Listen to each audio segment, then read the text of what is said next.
Na ką, mano mėlyjeji, štai ir prabėgo Seimo rinkimai.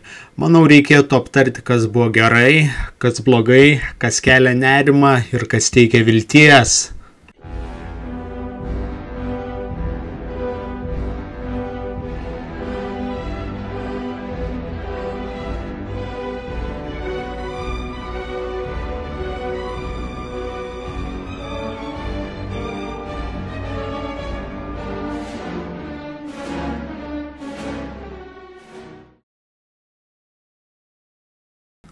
O vaikyti, pradėkime nuo žinios, kad šį kartą konservatorių likimas tikrai nepaglostė. Didelį nerimą ne vienam antisistemiškai nusiteikusiam žmogui sukėlė tai, kad vis dėlto šita partija neblogai pasirodė daugiamandatėje. Na, o Gabrielius, užsienio politikos virtuozas, sakė, kad jie turi ale kažkokių specialių vidinių duomenų, apklausų ar kažko tokio, kurie jiems ale žadėjo visai neblogą rezultatą vienmandatėse. Bet gal prie daugiamandačių grįžkime šiek tiek vėliau. Taigi, pirma vieta vienmandatėse atiteko socdemams. Ir būsiu su jumis atviras, tai vis dėlto yra sisteminė partija, antra didžiausia sisteminė partija Lietuvoje po konservatorių. Ir vien jau tai man kelia daug įtarimo. Socialdemokratai Lietuvoje buvo uždrausti tiek smetoniniu, tiek sovietiniu laikotarpiu. Atkūrus nepriklausomybę atsikūrė ir šita partija.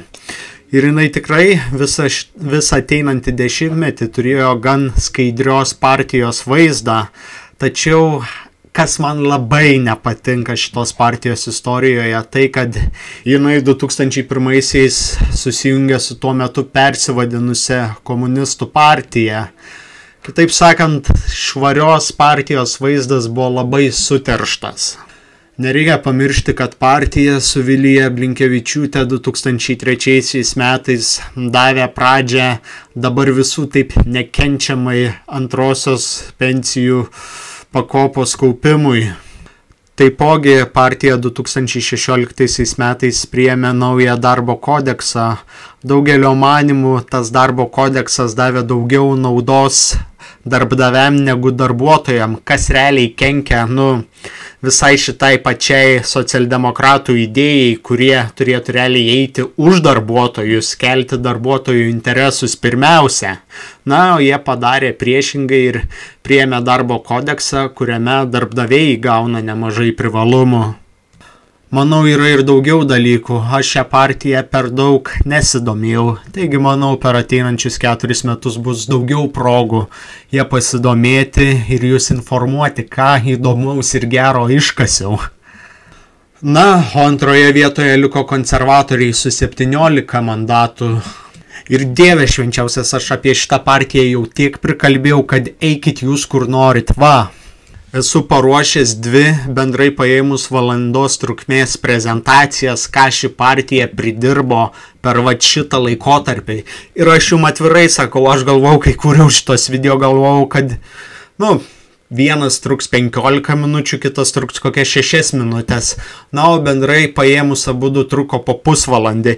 Ir čia, žinokite, dar ne viskas, dar norėjau netgi pasikapstyti daugiau po konservatorių istoriją ir paruošti dar 3 video, bet jau tiesiog laiko nepakako, viešpatie, aš laiko neturiu po šitokį jų šiukšlyną krapštytis.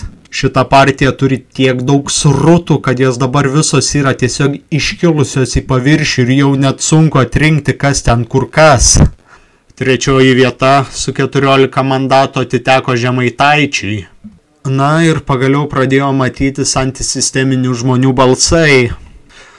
Pats Žemaitaitis, daug žmonių sako, kad jisai gali būti sisteminis, nes yra daug dalykų tokių keliančių negerą nuojautą pasakęs, bet taipogi yra ir žmonių manančių, kad jisai yra ir antisisteminis, nes yra tikrai ir antisisteminių nemažai dalykų pasakęs. O aš vis tiek jam linkęs duoti viltį pasirodyti kaip antisisteminiu tautiškai mąstančių kandidatų. 4 vieta su 8 mandatais atiteko sisteminiai partijai Sauliaus Skvernelio Demokratų sąjungai vardan Lietuvos. Na, nežinau, ką labai galiu pasakyti apie šitą žmogų. Tai dar viena sisteminė asmenybė, kuri yra padariusi tokių labai keistų ir labai daug nerimą keliančių dalykų. Štai susitikimai su labai kontroversiškai žmonėmis, štai visokie ratifikavimai Stambulo konvencijų, skatinimai ir panašiai. Na, o didžiausia jam neapykanta kyla būtent dėl Igničio akcijų pardavimo, kas prieš keliarius metus Lietuvos elektros kainas pasiuntė tiesiog į troposferinį aukštį. 5 vietoje su 7 mandatais eina Liberalų sąjūdis. Ir ką aš galiu pasakyti apie juos, ką aš galiu pasakyti apie šitos žmonės. Neįpykit, bet kuo mažiau liberalų bus šitam Seime, tuo bus, manau, geriau. 6 vieta su 6 mandatais atiteko realiai, neoficialiai, bet realiai vedamai Lietuvos valstiečių žaliųjų sąjungai. Į šitą žmogų aš tikrai dedu daug vilčių ir tikrai jo bent jau kol kas pasitikiu. Taip, yra ženklų indikuojančių, kad jisai gali irgi būti sisteminis žmogus. Bet aš jam kaip ir Žemaitaičiui esu linkęs suteikti šansą, nes jisai vis dėlto irgi sugėrė nemažai antisisteminių protesto balsų. Ir su juo, kaip lygiai ir su Žemaitaičiu, po 4 metų, manau, turėsime geresnį vaizdą. Bet visgi aš Vėgėlę linkęs laikyti tokiu labiau santūresniu, mažiau išsišokančiu, santūriau išsišokančiu antisisteminiu kandidatu, tokiu labiau diplomatišku. Kodėl aš paminėjau šias jo savybės, nes jos man duoda viltį, kad jisai gali išvairuoti mūsų valstybės laivą šitoje geopolitinėje jūroje ir geopolitinėje audroje, arba bent jau būti tas žmogus, kuris galėtų išvairuoti šitą laivą. Na, už borto liko ir 2 sisteminės partijos, tai Laisvės partija, kuriai pavyko netgi gauti mandatus, ir Lietuvos žaliųjų partija, apie kurią irgi nieko gero negaliu pasakyti. Na ir greit įsiterpsiu ir pasakysiu, kad man asmeniškai didžiausias laimėjimas buvo, kad neteks matyti šitų 2 veidų, Armonautės ir mūsų taip visų mylimo Raskevičiaus. Tai dabar jisai jau bus turbūt nebe profesionalus gėjus, o gėjus mėgėjas. Šiek tiek pasidžiaugiame, o pabaigime dabar ir niūria nata, kad už borto liko krūva antisisteminių partijų. Kai kurios jų gali būti ir sisteminės, bet palaikykime kol kas jas visas antisisteminėmis vien dėl to, kad į jas nuėjo labai daug nepatenkintų protesto balsų, bendrai paėmus apie 190 000. Jeigu dar prie šitų balsų pridėsite Nemuno aušrą ir valstiečius, gausite virš 460 000 balsų. Taigi, mano mielieji, aš sakau, kad mes tikrai turime balsą, bet dėl per didelio partijų susiskaldimo, partijų, kurių iš viso buvo net 17, tie keli šimtai tūkstančių žmonių, tie keli šimtai tūkstančių protestuojančių liko už borto, nes jų palaikomos partijos neperžengė 5 procentų barjero. Taigi kai kurie balsai nuėjo veltui. O dar nereikia pamiršti, kad 2020-aisiais šitas skaičius buvo daug mažesnis. Bet vis tiek liekime kupini optimizmo, nes tų mūsų daugėja. Ir manau, tiesiog tai reikia kviesti žmonės, plėsti savo gretas ir galų gale anksčiau ar vėliau, kaip dabar matome visoje Europoje, kai tos vadinamosios baisios kraštutinių dešiniųjų partijos, kurios iš tikrųjų yra tiesiog normalios centrinės tautinės partijos, ima viršų. Ir aš manau, kad ir mum ateis toksai laikas, bet reikia viską daryti tiesiog lėtai, apgalvotai, su pakantumu ir be per daug didelių išsišokimų. Na, o antrasis turas, tai manau, jisai daugam netnešė labai didelių kažkokių nusteikimų. Ir tai buvo aišku, kad socialdemokratai laimės ir kad konservatoriai pralaimės. Na, vienintelis netikėtumas buvo, kad konservatoriai prarado didžiuosius miestus. Čia žinote, man kaip ir daugeliu žmonių atrodė, kad kas yra blogai su tais didžiųjų miestų gyventojais, kad jie balsuoja už konservatorius, liberalus ir Laisvės partiją, na, bet kaip parodė mum pastarieji rezultatai, tai manau galima šiek tiek džiaugtis, kad pagaliau ir didieji miestai pradėjo slysti šitom pačiom aršiausiam ir pačiom bjauriausiam sisteminiam partijom iš rankų.